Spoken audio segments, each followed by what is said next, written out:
안녕하세요, 깨알 역사 클래스입니다. 오늘은 곰곰이 생각해보면 엄청난 범죄를 저질렀지만 아무런 욕조차 먹지 않았던 한 역사인물에 대해 알아보겠습니다.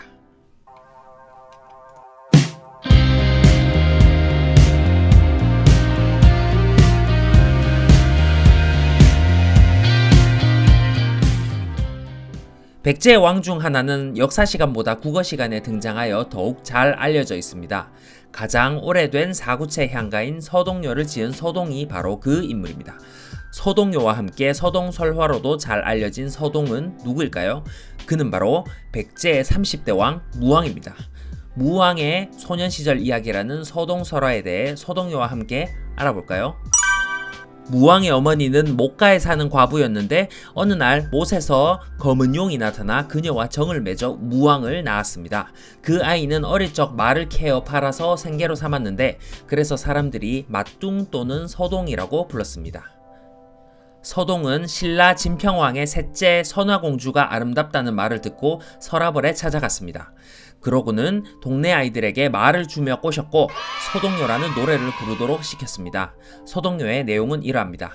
선화공주님은 남몰래 시집가서 서동서방을 밤에 몰래 안고 간다. 제가 지금 시집가서와 안고라는 말로 약하게 표현했지만 사실 저 표현들은 19금 표현을 순화시킨 겁니다. 이 엄청난 헛소문이 담긴 이 노래를 아이들은 경주 곳곳에서 부르며 다녔고 결국 서동요는 대궐에까지 흘러 들어갔습니다. 이에 진평왕과 신하들은 선화공주를 멀리 귀양 보내게 됩니다. 그렇게 선화공주는 궁에서 챙긴 약간의 금을 가지고 귀향길에 나섰습니다. 그때 서동은 귀향길에서 선화공주 앞에 나타났고 자신이 모시겠다고 했습니다. 이 본 적도 없는 사내를 공주는 믿었고 더 나아가 선화공주와 서동은 정을 나누는 사이가 되었습니다. 그리고 그 후 공주는 그 사내가 서동임을 알게 되었습니다. 이후 선화공주는 서동과 함께 백제로 가서 자신이 가지고 온 금으로 생계를 꾸리고자 했습니다. 그러자 서동이 내가 살던 곳에 이런 것이 흙처럼 있다 라고 했습니다. 공주는 놀라며 그 보물을 부모님이 계신 서라벌 궁궐에 보내는 것이 어떠냐고 했고 서동은 동의했습니다. 서동이 말한 곳에 가니 정말로 금덩이가 있었으며 이를 옮길 방법을 생각하던 중 한 법사가 나타나 내 신력으로 금을 신라로 옮기리라 하며 그에게 맡기니 그 법사가 정말로 하룻밤 사이에 선화공주의 편지와 함께 금을 신라 궁중으로 옮겨 놓았습니다. 이때부터 진평왕은 서동의 조력자가 되었으며 이러한 배경을 바탕으로 서동은 백제의 30대 왕이 될 수 있었습니다. 서동 이야기를 들으니 어떤 생각이 드시나요? 저는 이 설화를 처음 읽고 서동 이 인간 진짜 미친 거 아닌가? 하는 생각이 들었는데 말이죠. 왜 그렇게 생각하는지 서동이 한 짓을 생각해 봅시다. 서동은 선화공주가 예쁘다는 소문을 듣고 서라벌에 찾아갔습니다. 그리고 악의적인 의도가 담긴 노래를 하나 지었고 아이들로 하여금 퍼뜨렸죠. 한나라의 공주가 남몰래 외간 남자와 정을 통한다? 이것은 당시가 아니라 지금이어도 논란이 될 수 있는 내용의 노래입니다. 명백히 허위사실 유포죄가 성립이 될 겁니다. 게다가 그 내용은 성희롱이기도 하죠. 이건 꾀가 아니라 범죄예요. 근데 서동은 아무런 처벌도 안 받았죠. 서동은 외모와 인품이 뛰어났다고 전해지는데 잘생기고 착하다고 저런 범죄를 저질러도 되는 건 당연히 아니겠죠.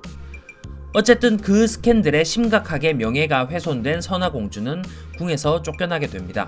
그리고 서동은 그렇게 쫓겨난 선화공주 앞에 나타납니다. 이거 완전 소름 돋는 상황 아닙니까? 거의 사이코패스 범죄 스릴러 영화에 나올 법한 장면인데 서동은 또다시 연기를 하죠. 선화공주를 모시겠다면서요. 이 모든 일을 꾸민 것은 서동인데 순진한 선화공주는 그것도 모르고 서동에게 빠져버립니다. 이후 그가 서동인 것은 알았겠지만 자신에게 일어난 모든 불행의 배후에 서동이 있었다는 것은 분명 몰랐을 겁니다. 물론 이 이야기는 당연하지만 실제 역사가 아닌 지어낸 이야기입니다. 빵이야! 그러나 단군 신화가 그러하듯 우리는 이러한 이야기에서 당시 상황을 추측해 볼 수 있습니다. 지금부터 이야기를 다시 한번 보도록 하겠습니다. 무왕의 출생에 대해서는 여러 설이 있지만 법왕의 아들이라는 것이 학계의 정설입니다. 따라서 서동설화의 검은 용은 법왕을 상징하는 듯합니다. 그리고 서동이 어린 시절 익산 지방에서 말을 캐며 살았다는 것은 그가 법왕의 적자는 아닐 것이며 중앙에서 밀려난 세력 중 하나라고 볼 수 있습니다. 그러나 그는 법왕이 죽은 뒤 왕이 되었죠. 아마 혈연적으로 서동 외에 왕을 할 사람이 없었다거나 선화공주를 통해 신라의 지원을 받았다거나 하는 등을 추측해 볼 수 있겠습니다. 그리고 하룻밤 만에 법사가 금을 신라로 보냈다고 했죠. 일단 이건 역사에서 바로 걸러야 하는 비현실적인 요소이지만 그만큼 무왕은 불교를 가까이 했음을 나타내기도 하는 것 같습니다.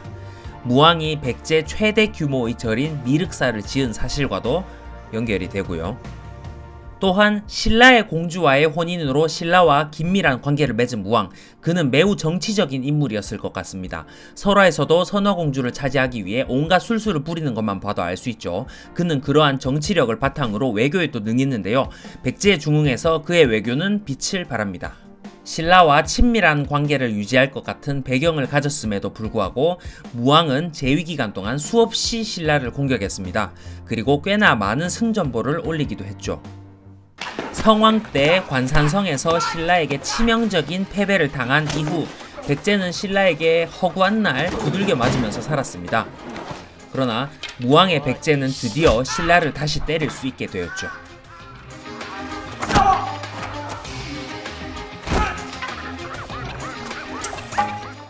그리고 백제는 중국의 수에게는 조공을 바치며 우호 관계를 유지했습니다. 그런데 무왕 초기에 의외로 일본과는 사이가 별로 좋지 않았던 것으로 보입니다. 이는 일본이 중국과 직접 외교를 하고자 한 것에 백제가 불쾌하게 생각한 것이 이유가 되었습니다. 많이 컸네, 동수. 원래 키는 내가 좀 더 컸다 아이가. 네 시다발이 할 때부터. 따라서 무왕 재위 초기에는 백제와 일본의 외교 기록이 없다고 합니다. 어찌되었건 무왕은 해왕 법왕 때의 불안한 정국을 수습하고 백제의 중흥기를 구축한 왕으로 평가받습니다. 그리고 그는 왕권 강화를 목적으로 도읍을 익산 지역으로 옮기고자 했으며 미륵사, 국남지 등을 만들기도 했습니다. TMI 하나 첨부하자면 국남지는 서동설화에서 서동의 어머니가 살았던 목가에 만들었다는 이야기가 있습니다. 무왕은 백제 마지막 왕인 의자왕의 아버지입니다. 무왕이 외교를 잘했다고 했는데 어째서 중국과 신라가 연합하여 백제를 멸망시키는 결과가 초래된 것일까요? 결과론적인 이야기지만 무왕은 외교에 있어서 상당히 계산적이었습니다. 수나라와 고구려가 충돌했을 때 무왕은 수나라를 돕겠다고 하였으나 실제적으로 도운 것은 없으며 오히려 군대는 신라에게 보냈었죠. 지나치게 신리만 중시했던 그의 외교는 후에 당나라가 백제가 아닌 신라와 손을 잡게 되는 계기가 됩니다. 오늘은 뛰어난 정치력과 타산적인 외교로 백제의 마지막 중흥기를 이끈 백제 무왕에 대해 알아보았습니다. 영상이 유익했다면 좋아요와 구독 부탁드리겠습니다. 깨어크레였습니다.